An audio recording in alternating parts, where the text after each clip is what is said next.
Welcome back. In just hours, millions of Americans could be left without a paycheck.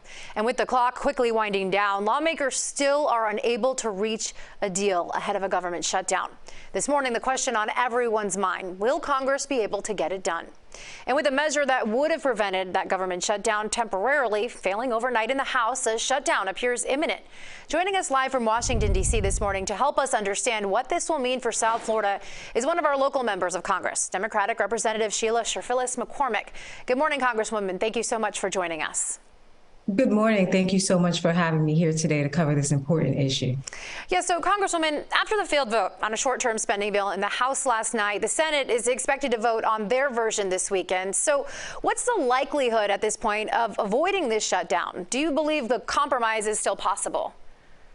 I don't believe that compromise is still possible because right now the Republicans have a civil war going on in their party where the extremists, the MAGA extremists, are demanding that we sacrifice our most vulnerable, our women, our children, our seniors, and our infants. If we look at the cuts that they're proposing, especially to WIC, and also our supplemental SNAP, which is really our food stamps, it's just unconscionable. What makes it even worse is that the Republicans have already made a promise to the American people, to the president, and to Congress that they would have prevented this and gone along with the negotiations we've already had.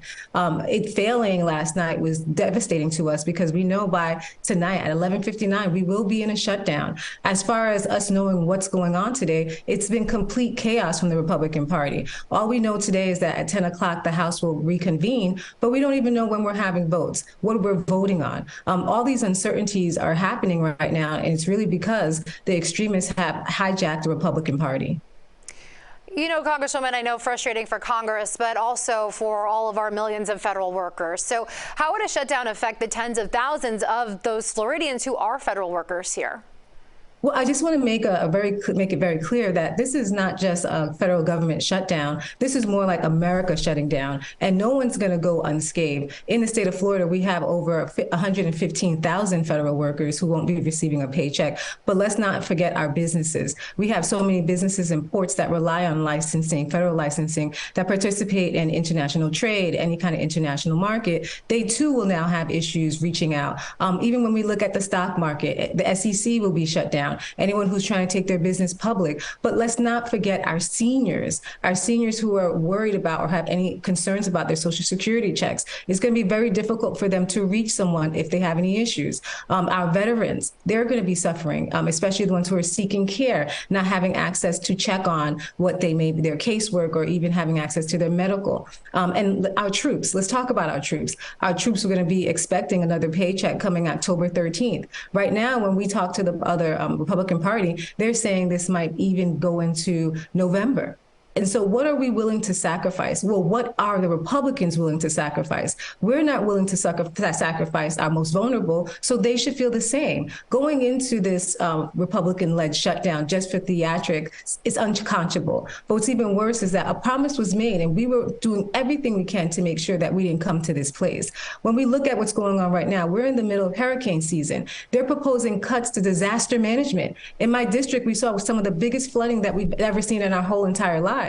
And we're continuing to see more rain. And you want to cut funding for our disaster management to help the projects? We have over 272 projects that are about to go unfunded with the shutdown because of the Republican games and gamesmanship. This is unconscionable. We have to make sure that the Republican Party knows what's at stake. Every single person will be touched by this shutdown, which is about to happen within hours of our reach. And this agreement was made months ago. We have to keep relying on this. Months ago, we decided to vote on a proposal, a bill that we all compromised for. So for us to be sitting here today and McCarthy reneging and having us not being able to be with our constituents on the weekends like we usually are, not even knowing what we're voting on, what time we're voting on, is just complete chaos. And it's all held by the Republican civil war that we're in the midst of. So you sound very frustrated. Obviously, so many people frustrated and scared at this point. Well, what do you tell the Americans who are tired of this back and forth, this fighting, this blame game? They just want a solution. Elections matter. Elections really do matter. When people go out and vote for extremists, this is what happens in Congress. There is no resolution. Extremists go back on their word. They lie to us so they can get things going on. And the truth is, they even make up pretextual conversations. You're going to hear them say this is about the border. We funded the border. We funded to make sure we have agents at the border. But what they're trying to do is cut for our people. And what makes me so frustrated is because I remember when I was on SNAP. I remember when I was on WIC, and I knew how much I needed it. And so for us now to be sitting here and talking about cutting it and knowing what's about to happen and people not to be as upset, it's just crazy to me. We can't keep on playing these games because all these numbers have people behind it, have families behind it, have children behind it, have seniors behind it. They have people who actually have sacrificed their life, who have dedicated their lives to the United States, our veterans, our military personnel, and we're playing these games on their backs, on their future, on their food, on their livelihood. This is just unconscionable. This is not what Congress should be doing. You know, you've touched on a lot of this, what will happen if this government shutdown happens. And the most recent lapse in government funding we saw was back in 2018, the end of 2018. It caused billions of dollars in losses. So are you worried about, not just the short-term effects here, but the long-term effects for our country? I'm terrified about the long-term effects. And the reason why I'm so upset about all of this is because, as you know, in Florida, we're facing a housing crisis still. We're still facing issues when it comes to our homeowners insurance, our disaster insurance. So we have so many issues right now that are on our back. And for us now to be looking at a potential harm to our economy as we're doing everything to provide jobs and to pull out the American people, it's frustrating. And if you talk to the Republicans, they're intentionally doing this so we can have a lapse in our economy right before the election so they can get their president elected. And that's when we have to say, at some point, we must put people over politics. At some point, we must do the jobs we were elected to do. And that's for the people, not to be doing all this gamesmanship to win an election. This is ridiculous. We win our election by what we've done. What have we delivered for the American people? Not that gamesmanship so you can detract from the American people or have these sham hearings of an impeachment. This is ridiculous.